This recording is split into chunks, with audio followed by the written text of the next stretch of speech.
एक छोटे से गांव में जहां अजीबोगरीब घटनाएं होने लगी थी। इस गांव का नाम था चंदनपुर।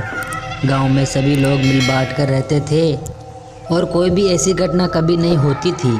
लेकिन कुछ महीनों से गांव में अजीबोगरीब चीज़ें घटने लगी। चंदनपुर गांव के पास एक घना जंगल था जिसे लोग भूतिया जंगल कहते थे। वहाँ कोई भी नहीं जाता था क्योंकि कहा जाता था कि वहाँ रात को अजीबोगरीब आवाज़ें आती है और अंधेरी रात में कुछ दिखाई देता है। गांव के लोगों के बुजुर्ग का कहना था कि इस जंगल में एक बहुत पुराना मंदिर है जो वर्षों से बंद पड़ा है। उस मंदिर के बारे में लोगों का मानना था कि वहाँ एक दानव का वास है। एक रात गांव के मुखिया श्री मोहन के बेटे और उसके दोस्तों ने जंगल में जाने का फैसला किया। वे लोग मानते थे कि ये सब अंधविश्वास है और उन्हें इन सब कहानियों पर यकीन नहीं था। रात के समय सोहन और उनके 3 दोस्त जंगल की ओर निकल पड़े। जंगल के भीतर जाने के कुछ ही देर बाद उन्होंने अजीबोगरीब आवाज़ें सुनाई देने लगी। पहले तो उन्हें लगा कि ये उनकी कल्पना है, लेकिन धीरे धीरे आवाज़ें तेज होती गई। अचानक एक चमकता हुआ उजाला दिखाई पड़ा और एक बड़ी परछाई उनके सामने प्रकट हुई। वे सभी डर के मारे कांपने लगे।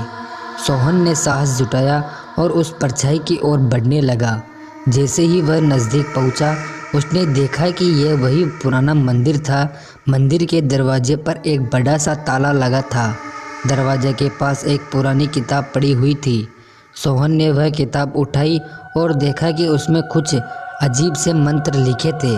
सोहन ने उन मंत्रों को पढ़ने की कोशिश की, लेकिन जैसे ही उसने पहला मंत्र पढ़ा, अचानक चारों तरफ तेज हवा चलने लगी और एक गहरी गर्जना सुनाई दी। उसके दोस्तों ने उसे रोका, लेकिन सोहन ने मंत्र पढ़ना जारी रखा। तभी एक भयानक राक्षस प्रकट हुआ। उसकी आंखें आग जैसी लाल थी और शरीर बहुत ही डरावना था। राक्षस ने गुस्से से कहा, तुमने मुझे क्यों उठाया? अब तुम्हें इसकी सज़ा भुगतनी होगी। सोहन और उसके दोस्तों ने भगाने की कोशिश की, लेकिन उनके पैर जैसे जम गए थे। दानव ने अपनी शक्तियों से उन सभी को बांध लिया और उन्हें मंदिर के अंदर खींच लिया। अगले दिन सुबह गांव में कोहराम मच गया। सोहन उसके दोस्तों को कोई पता नहीं चला रहा था। उसने माता पिता और उसके गांव के लोग उन्हें ढूंढने के लिए जंगल की ओर बढ़े। जब वे मंदिर के पास पहुंचे तो उन्होंने देखा कि मंदिर का दरवाज़ा खुला था। वे सभी डरते डरते मंदिर में प्रवेश किया।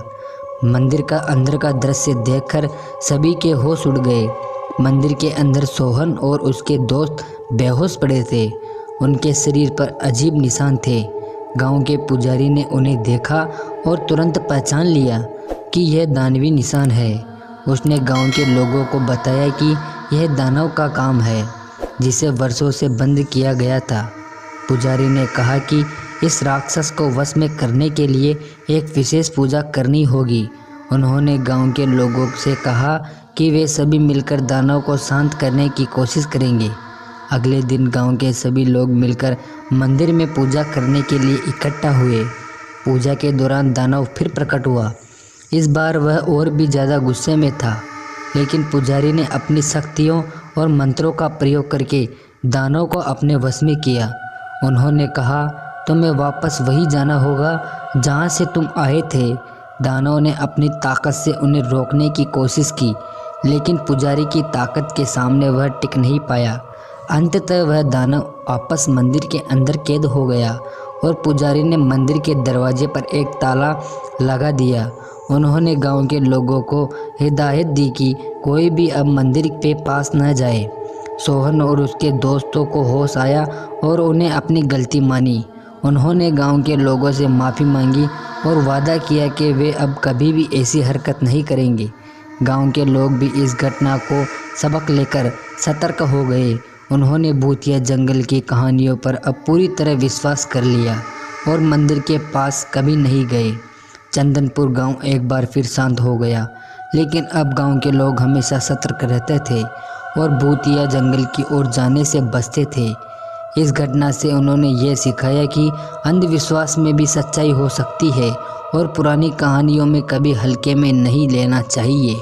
तो दोस्तों कमेंट करके ज़रूर बताना हमारी यह कहानी आपको कैसी लगी, और हमारे चैनल को भी सब्सक्राइब कर देना, बेल आइकन प्रेस कर देना, जिससे आने वाले वीडियो को आपको नोटिफिकेशन मिल सके।